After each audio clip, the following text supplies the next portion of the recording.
versículos de 6 a 12. Abra sua Bíblia aí.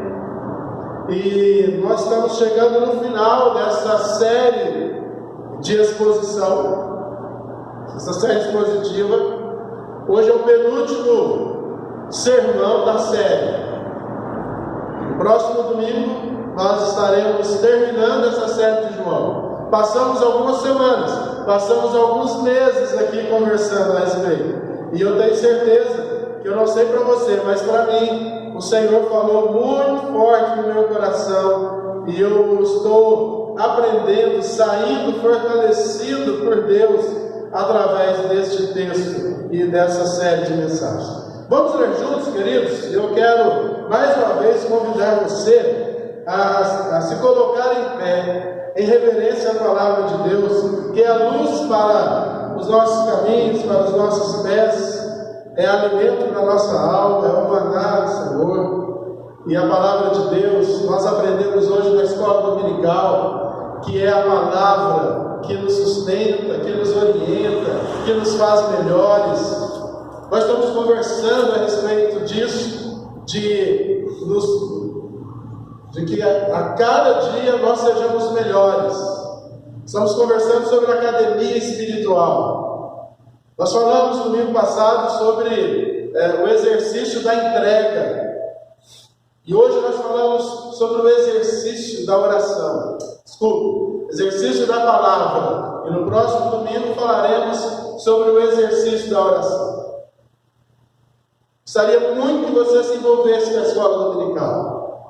Gostaria muito que você viesse participar, porque é um momento de aprendizado, onde nós aprendemos, tendo oportunidade de conversarmos sobre os princípios de Deus nas nossas vidas. E a palavra de Deus é esse alimento. E nós aprendemos como nós vamos ler a palavra. E agora eu quero convidar você a fazer essa leitura, esse exercício espiritual, para que através desta palavra, eu e você sejamos impactados pelo poder de Deus. Que o Senhor ministre sobre nós e que Ele seja glorificado aqui neste lugar, no nome de Jesus. Vamos ler? Diz assim: este é aquele que veio por meio de água e sangue, Jesus Cristo, não somente com água, mas também com a água e com o sangue.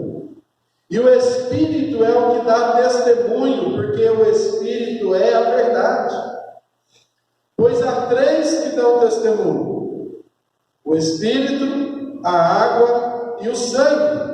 E os três são unânimes num só propósito. Se admitimos o testemunho dos homens, o testemunho de Deus é maior. Ora, este é o testemunho de Deus que Ele dá acerca do seu Filho. Aquele que crê no Filho de Deus tem em si o testemunho. Aquele que não dá crédito a Deus o faz mentiroso, porque não crê no testemunho que Deus dá acerca do seu Filho. E o testemunho é esse: que Deus nos deu a vida eterna, e essa vida está no seu Filho. Aquele que tem o Filho tem a vida. Aquele que não tem o Filho de Deus não tem a vida. Feche seus olhos, vamos orar com o nosso Deus mais uma vez. Pai querido, nós mais uma vez estamos diante dessa palavra. Essa palavra é poderosa. Essa palavra é vida. E nós queremos, Deus, que essa palavra venha sobre nós e nos transforme e Deus, possa causar impacto em nossas vidas. Pai Santo, no nome de Jesus, que o Senhor venha nos ensinar, que o Senhor venha nos iluminar, Deus, com o Teu Espírito Santo, para que a nossa mente e o nosso coração possam, ó Deus, receber a palavra da verdade nesse momento. Oh Deus, que o Senhor seja honrado, adorado e glorificado aqui nessa igreja e em todos, ó Deus, os lares de quem estará, ó Deus, assistindo esse vídeo, essa mensagem. Nos abençoe, é a nossa oração em nome de Jesus. Amém. Queridos, pode se sentar.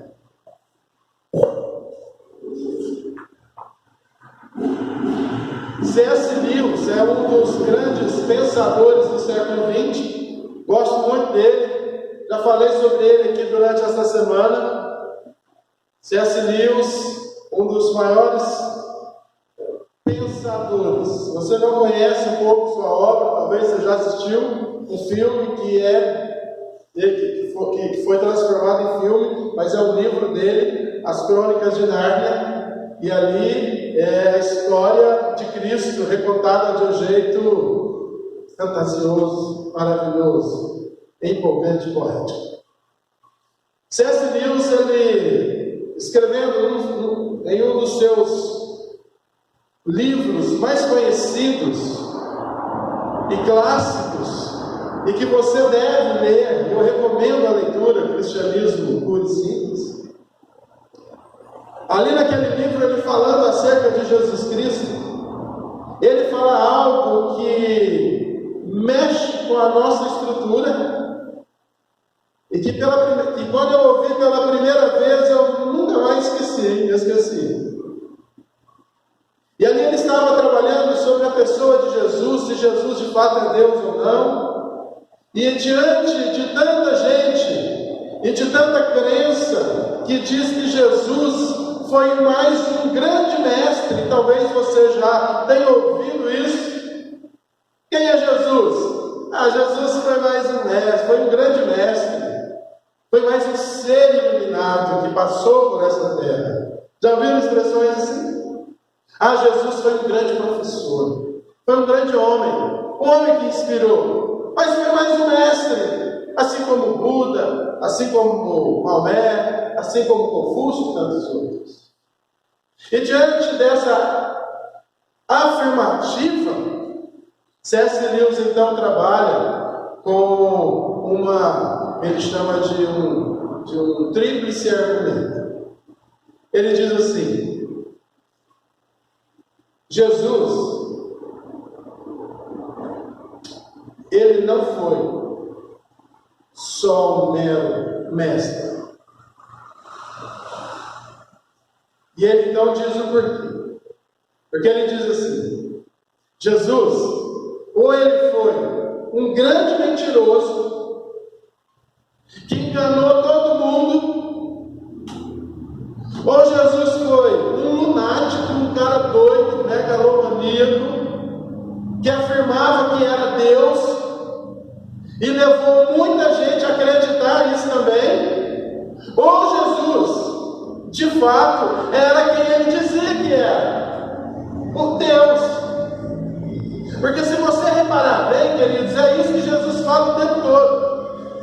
Ele diz assim: não dá, se você crê que Jesus foi só um mestre, só mais um grande mestre, você está equivocado. Porque se para você Jesus não foi Deus, então ele foi mentiroso, ou ele foi um lunático. Se ele foi um mentiroso, e se ele foi um lunático, então Jesus jamais poderá ser um simples mestre, ou apenas mais um grande mestre.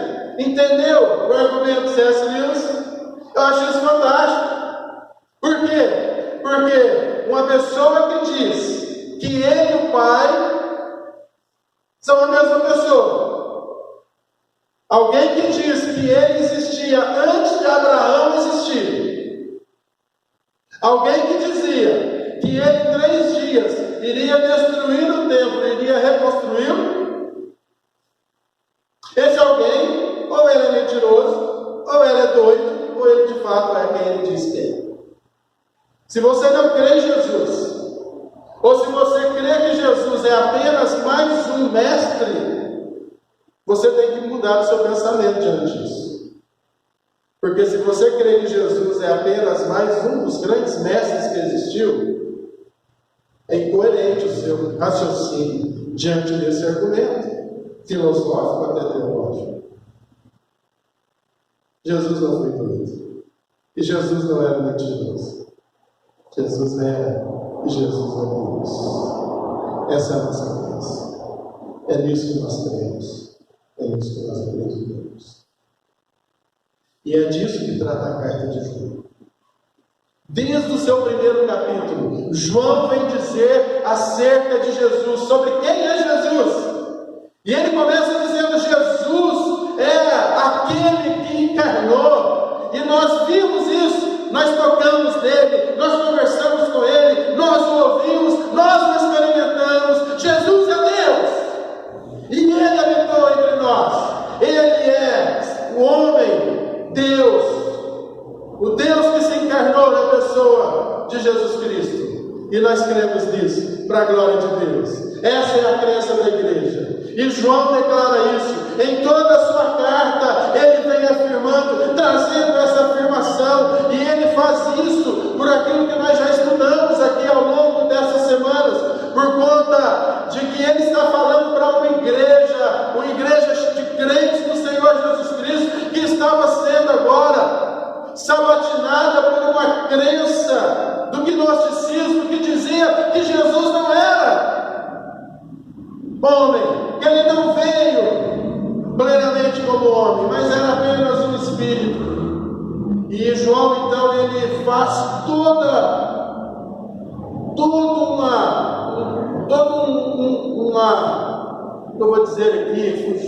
uma argumentação teológica para poder dizer que Jesus de fato é o Senhor. E é interessante, queridos, que quando nós olhamos para essa palavra, nós entendemos algumas coisas importantes. A primeira coisa, preste bem atenção, que crente no Senhor Jesus, crente que é crente, deve conhecer de fato as razões que nos levam a crer em Jesus Cristo como nosso Senhor.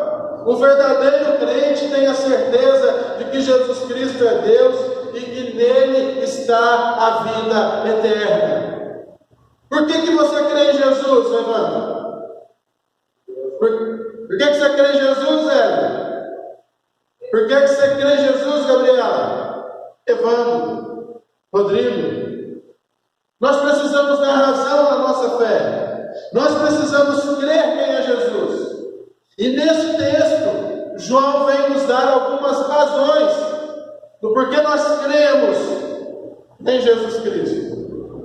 A primeira razão que nós encontramos aqui, queridos, é por causa da natureza de Jesus. O versículo 6 diz assim: este é aquele que veio por meio de água e sangue, Jesus Cristo, não somente com água, mas também com a água e com o sangue, e o Espírito é o que dá testemunho, porque o Espírito é a verdade. O que João está dizendo aqui? João está afirmando aqui, amados, a dupla natureza de Jesus. Jesus é 100% Deus, e Jesus é 100% homem. E quando ele diz aqui em água e Espírito, ele está tratando de um evento que aponta algo importante na vida de Jesus Cristo. Ao longo dos séculos, a igreja, em vários momentos, levantou alguns argumentos para poder definir e para tentar explicar o que João estava dizendo aqui, o que João queria dizer aqui, quando ele se referia a essa água e Espírito. Por exemplo, os reformadores Lutero e Calvino, eles afirmavam que quando João dizia água e Espírito, ele estava fazendo referência aos dois sacramentos da igreja cristã, ou seja, o batismo e a Santa Ceia. Santo Agostinho, um dos grandes pensadores cristãos, dizia que quando João se referia à água e Espírito, ele estava olhando para a cruz, quando Jesus estava ali crucificado, e chega então aquele soldado e passa a lança na barriga, do lado de Jesus, e sai o que ali? Água e sangue. E Agostinho dizia, está apontando para a nossa purificação. Mas uma grande parte dos estudiosos da palavra de Deus, olhando para este texto, eles dão uma outra explicação, que é a qual eu me identifico mais. Eles dizem assim: por tudo que João está dizendo aqui nessa carta, por tudo aquilo que ele está falando aqui ao longo da sua carta e também do Evangelho. O que ele está falando aqui é de dois eventos que apontam a obra e o sacrifício e aquilo que Jesus fez enquanto estava entre nós. Ele diz que a água aponta para a sua encarnação, quando ali no batismo ele tem aquela manifestação de que ele de fato era o Filho de Deus e que é o pontapé inicial, é o ponto de partida para o seu ministério terreno. Que dali até a sua morte ele começaria com a sua obra e com a sua vida a impactar a humanidade. Então ele diz que a água aponta para o batismo e o sangue aponta para a cruz, para a divindade de Jesus, porque era necessário que o próprio Deus se entregasse por nós. E a divindade de Jesus é exposta também na cruz, em toda a sua humanidade ali, porque ele nos resgatou. E somente um Deus poderia nos trazer salvação. Queridos, quando nós olhamos para essa explicação que João nos dá, nós entendemos isso, que a natureza de Jesus aponta para a nossa redenção. Eu creio em Jesus. Nós podemos crer em Jesus. Por quê? Porque Ele é real. Porque Ele existiu de fato. Porque Ele está entre nós, porque Ele veio para nos salvar e fazer de nós o seu povo. Primeira razão, então, pela qual nós podemos crer em Jesus, é por causa da sua natureza. Segundo lugar, a segunda razão é por causa do testemunho do próprio Deus. Os versículos 7 a 10 vêm nos explicar sobre isso. E aqui está, talvez, um dos textos mais difíceis da palavra de Deus. Muitos pastores, quando vão pregar esse sermão, eles pulam. Mas eu quero aqui me deter um pouco nestes textos. Eu não sei como que está aí na sua Bíblia, mas em algumas versões, se você tiver, preste atenção, levanta a mão se a sua está assim. O versículo 7 começa assim: pois há 3 que dão testemunho. Aí tem um colchete. E nesse colchete está assim: no céu, o Pai, a Palavra e o Espírito. E esses 3 são um. E 3 são os que testificam na terra. Fecha o colchete. Qual Bíblia que está assim? 1, 2, e. Mas normalmente o texto que nós temos é igual. Começa assim: pois há 3 que dão testemunho, o Espírito, a água e o sangue. Não é isso? Por que na maioria das Bíblias existe este texto em colchetes? Nós chamamos isso de um acréscimo posterior. Eu quero que você saiba que a Bíblia é inspirada por Deus, mas os originais da Bíblia, o que você tem nas suas mãos, não são os originais, são cópias, e a cópia não é original. A cópia é sujeita a erros, a equívocos. A palavra de Deus, e eu creio na inerrância da palavra de Deus. Vou repetir mais uma vez. Eu creio, pastor Giovanni, na inerrância da palavra de Deus. O que é inerrância, mano? Sabe? O que é inerrância, Zé? Você sabe? O que é inerrância? Rodrigo, Vânia, Laís, Gabriela, Jéssica. Inerrância. Nós cremos que a Bíblia não contém erros, porque é inspirada por Deus. Então, por que tem um texto aqui que é um acréscimo posterior? É porque na época, quando estava escrevendo as Bíblias, João, não havia computador. Então, as pessoas escreviam ali e faziam algumas anotações. Dentro dessas anotações, possivelmente, um copista, que é alguém que copia a Bíblia, eu deixei com você hoje porque eu quero que você saia daqui tinindo hoje, essa palavra. E aí o que acontece? E aí o escriba ou o copista foi escrevendo. E fez uma anotação na margem. Esse texto aqui fala da Trindade. No céu é o Pai, o Filho e o Espírito Santo, os três são um.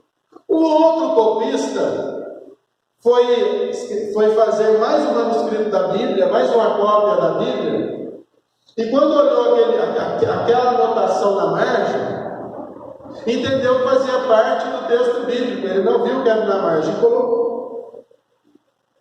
Mas o que acontece?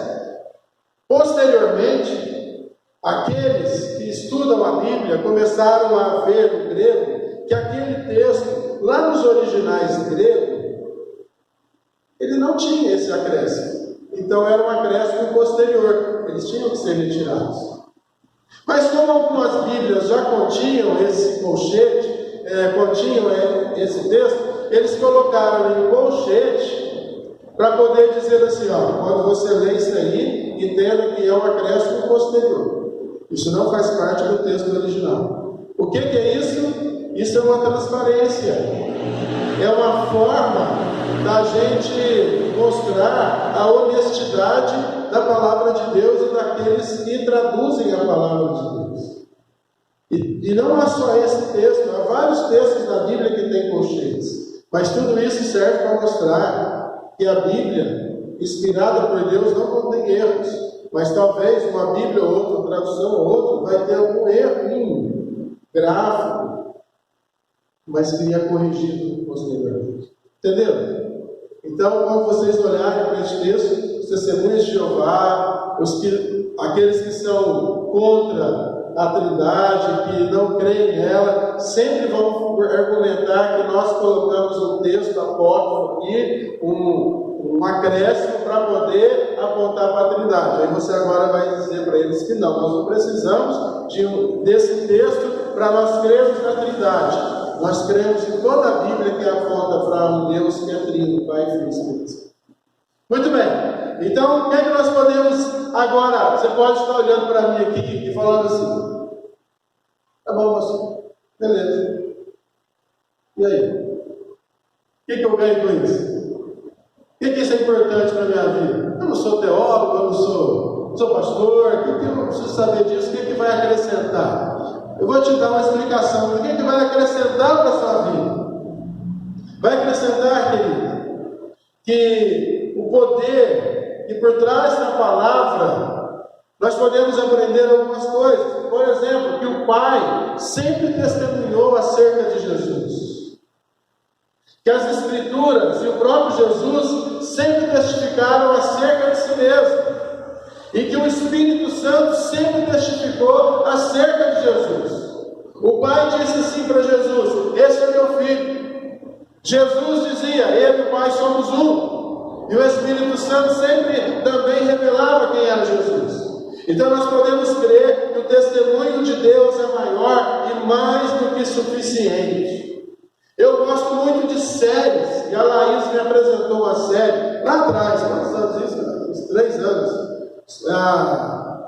Suítes, uma série sobre advogados. Eu gosto de série que trata de advogados, de lei, de tribunal. E eu gosto principalmente quando eu vejo ali as testemunhas.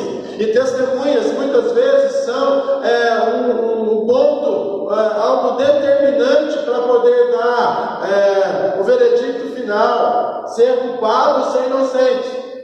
E é interessante, irmãos, quando nós olhamos para a cultura oriental, a qual a palavra de Deus está inserida, lá no contexto de Israel, eram necessárias 3 testemunhas para poder inocentar ou condenar alguém. Vamos imaginar que a Luzia fez alguma coisa de errado com Lucas. E aí a Ângela levanta e diz: a Luzia, ela de fato fez. Isso não era prova suficiente. Aí a Zélia tinha que se levantar e dizer: não, eu concordo com a Ângela, ela também é errada. Mas as duas não eram suficientes. Aí o João tinha que se levantar, a terceira testemunha. Agora sim, com as três testemunhas, a Luzia era então condenada. E quando nós olhamos aqui para este texto, João está dizendo que há três testemunhas que testificam a mesma verdade. Jesus Cristo é o Filho de Deus, é o Deus encarnado, é aquele que nos salva. Quem são essas testemunhas? O Pai, o Filho e o Espírito Santo. Ou também o Espírito Santo, o próprio Jesus e a obra de Jesus. O batismo e a cruz. Aquilo que Jesus fez.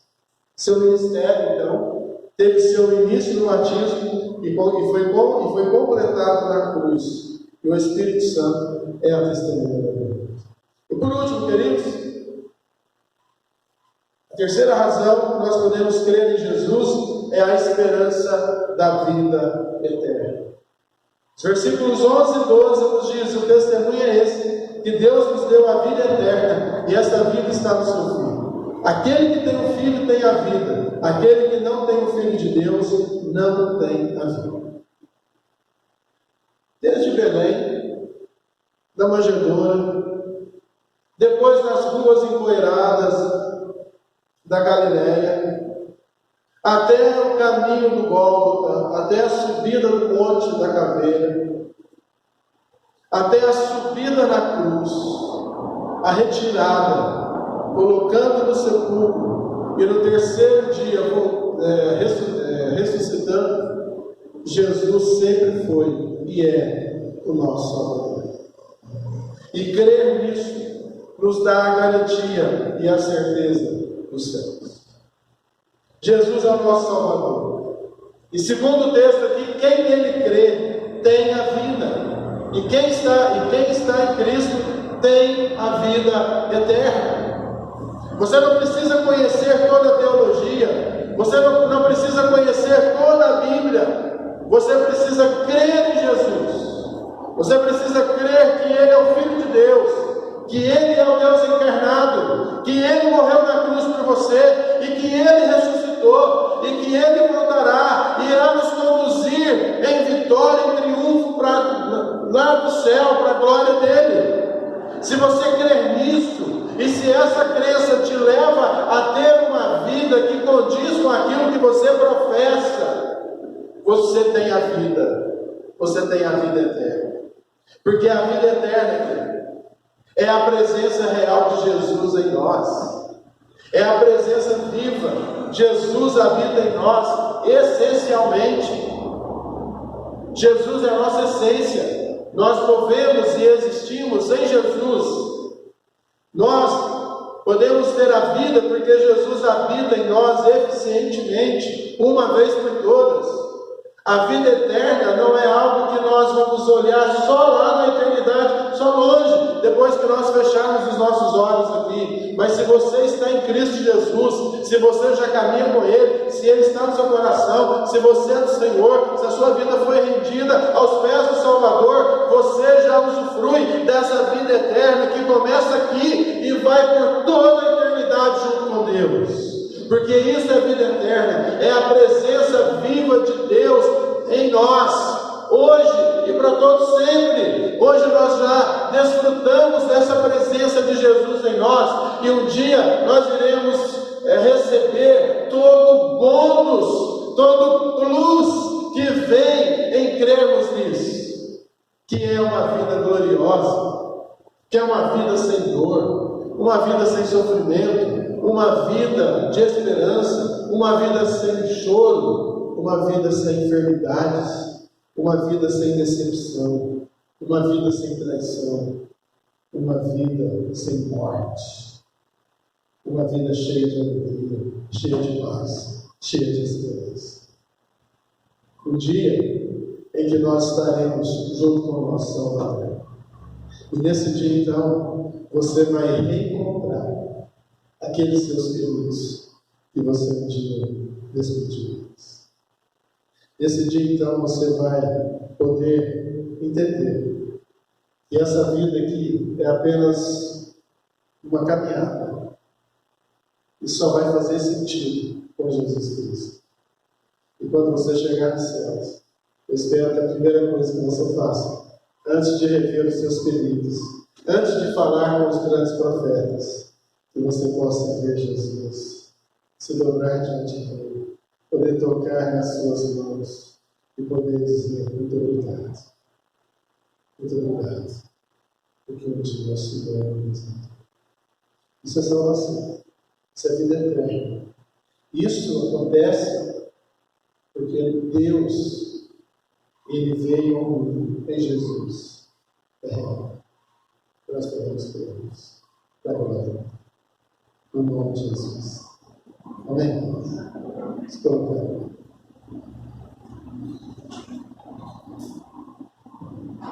Hoje pela manhã eu falava que o grande problema da história da igreja foi as grandes inquietações e dúvidas e polêmicas acerca da pessoa de Jesus.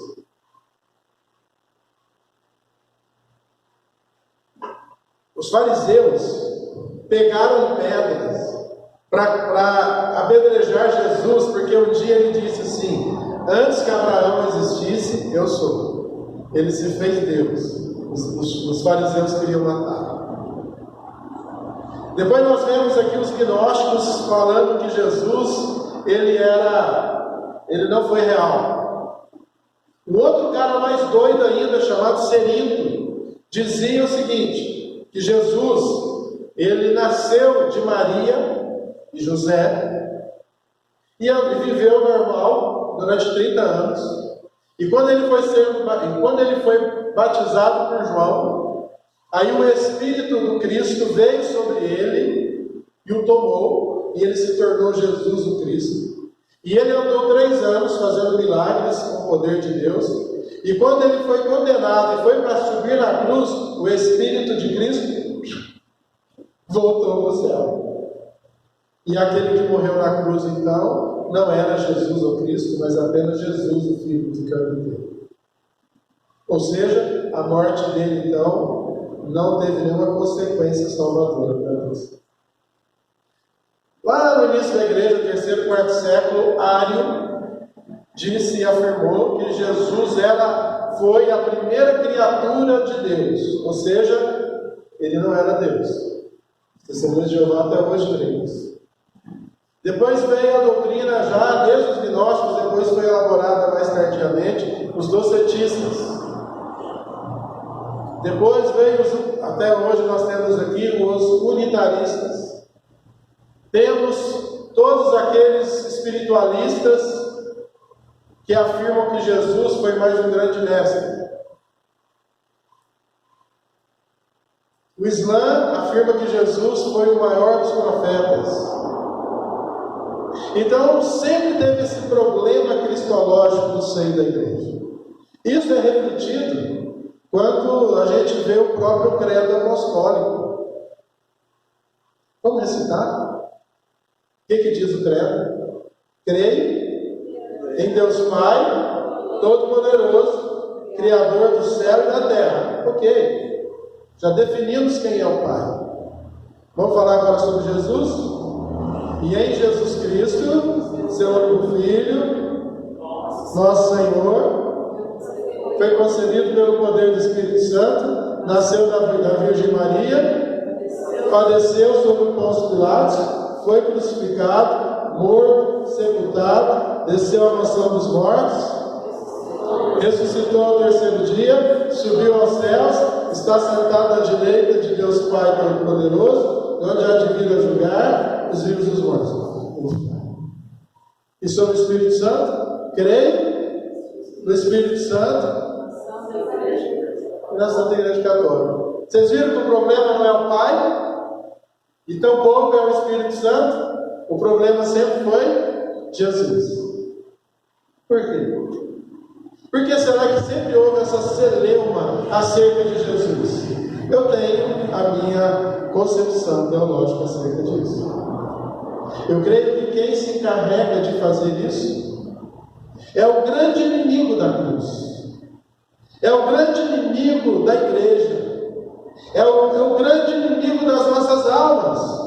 Porque quanto mais ele levantar ideias e conceitos e doutrinas, afirmando que Jesus não é Deus, que Jesus não é o Salvador, que Jesus é um mero espírito, ou que Jesus é um mero homem, ou que Jesus é uma mera criatura, e que ele não tem poder de redenção, Satanás está ludibriando e enganando a igreja do Senhor Jesus.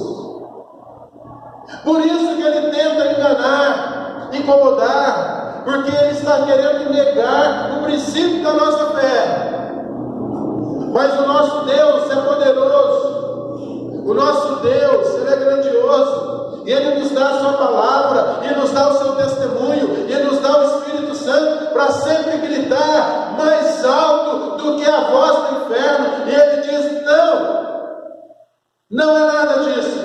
Jesus sim é o nosso Senhor, é o Senhor da igreja, é a brilhante estrela da manhã, é o Alfa e o Ômega, é a rosa de Saron, é o Deus Todo-Poderoso, é aquele que é o Salvador, é aquele que é digno de honra, é aquele que é digno de glória, é aquele que subiu na cruz, é aquele que verteu sangue por mim, pecador, é aquele que ressuscitou ao terceiro dia, aquele que subiu aos céus, aquele que está intercedendo por mim nesse exato momento, junto ao trono do nosso Pai Celestial, e é aquele que voltará em triunfo e glória para salvar e levar de maneira triunfante a sua noiva. Aleluia! Esse é o nosso Deus. Esse é Jesus, o nosso Salvador. E todas as vezes em que nós declaramos isso, nós estamos dizendo: eu creio que Jesus é o Senhor. Não porque eu ouvi dizer, mas porque eu escrevi. E que assim seja, e que você viva dessa forma. Aprenda algo: o testemunho da Bíblia nunca é a respeito de mim ou de você, é sempre a respeito de Jesus. Quando você for falar quando você for querer alcançar alguém para Cristo, ao invés de você dar o seu testemunho, aquilo que Jesus fez na sua vida, isso é importante.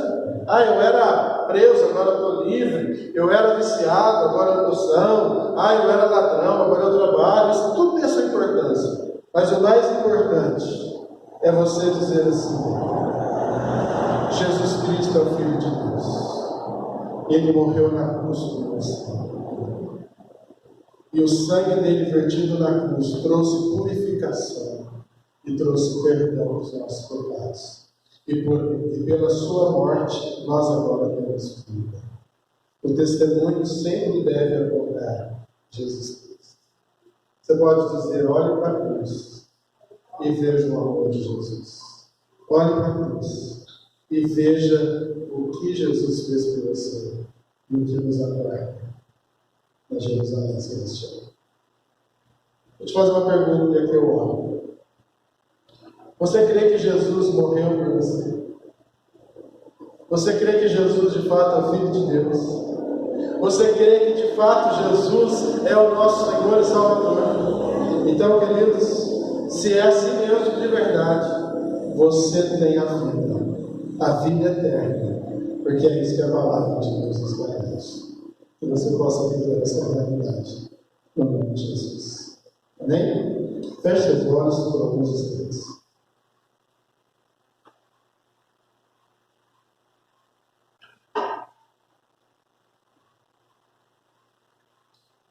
Ore ao Senhor por alguns instantes. Se você nunca fez essa profissão de fé, e se hoje o Espírito Santo te atrai, está te envolvendo e levando você a fazer, declare isso. Eu creio em Jesus Cristo, o meu Senhor e Salvador. Creio na sua morte na cruz. Creio que essa morte trouxe vida, que o seu sangue me purificou, limpou os meus pecados, me tornou puro, me justificou. Pela graça eu fui salvo. E um dia Jesus voltará, e um dia eu estarei com Ele por toda a eternidade. Isso é a profissão de fé. Se você crê nisso, louve ao Senhor. Viva essa realidade. A vida eterna é agora com Cristo e depois por toda a eternidade com Ele. Que você possa usufruir dessa vida plena que só Jesus nos dá. Experimente essa vida, peça ao Senhor Jesus: eu quero viver uma vida bendita, uma vida abundante. E que assim seja para a glória do Senhor. Em nome de Jesus. Vou pedir para que você saia daqui hoje com o desejo de testemunhar com o amor de Deus. Pai querido, no nome de Jesus, que essa palavra, Deus, venha realmente, Deus, iluminar, esclarecer a nossa mente, o nosso coração, e que nós tenhamos certo em nós as razões de crermos em Jesus. Nós possamos crer por causa da natureza de Jesus. Nós possamos crer pelo testemunho de Deus. Nós possamos crer pela esperança da vida eterna. E que essa esperança, Deus, nos envolva e que nós possamos viver a cada dia na certeza de que nós somos teus filhos, Pai. Fica com o teu povo, com a tua igreja. Dai-nos uma semana bendita, cheia do poder, do mover de Deus. E que nós possamos usufruir a cada dia dessas